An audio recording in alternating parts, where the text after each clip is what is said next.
I was 35 when I came out. A huge mega church, wife and children. To say it was disruptive is an understatement. I found out within 1 year of coming out and literally having lost everything that there was such a thing as a gay choir. I was like, what? And I stayed at my first gay chorus in Dallas, Texas for 20 years as their conductor. And then 2 years after that, after I stepped down from that chorus, the job at San Francisco Gay Men's Chorus came open. I started in the gay choral movement not long after Tim. It was about 10 years ago that I pivoted, and I had the opportunity to become the executive director of the Gay Men's Chorus in Los Angeles. I moved to San Francisco, and it's been 4 years at the San Francisco Gay Men's Chorus, which has been life-changing. The San Francisco Gay Men's Chorus began in the fall of 1978. Things were really exploding in the gay world. The rainbow flag had been invented that summer. The first gay band marched in the Gay Pride Parade. And so the same guy that started, John Sims, put up flyers and said there's a Gay Men's Chorus going to start, and they had 100 people at the first rehearsal. Stepping forth with massive courage, 4 weeks into the rehearsals, was the candlelight vigil for Harvey Milk and Mayor Moscone. They went and sang on the steps for the first time, their fourth week of existence, first public performance. Being one of the epicenters, if not the epicenter, for the AIDS pandemic, the chorus responded immediately and full-heartedly to the pandemic, and much of what it did for the ensuing 15 to 20 years was centered around AIDS and its response. The chorus is community. The chorus is family.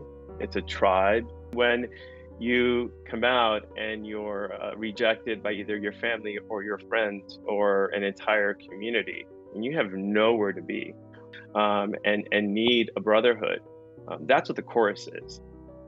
It's a special privilege and responsibility that I bring as the artistic director of this chorus, being HIV positive myself. This chorus has led the way in so many ways in the fight against AIDS and HIV. And the fact that this particular chorus creates some of the most spectacular music on the planet, I think, is just the icing. Chris and I both believe, as do our 300 singers, that what we're doing with our professional lives, but with their volunteer time, is changing the world.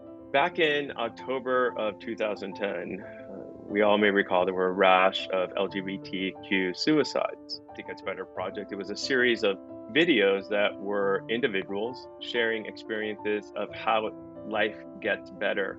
And this isn't a time to exit. It's a time to lean into your friends and your family and your life, and know that you're loved. And this may be a tough time, but it will pass.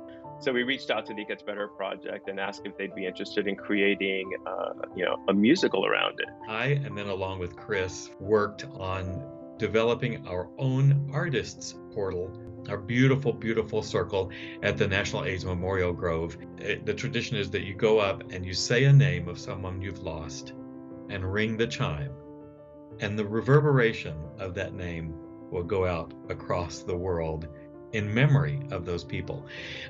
It's the greatest thing that I feel like we've done, because it's going to be lasting forever.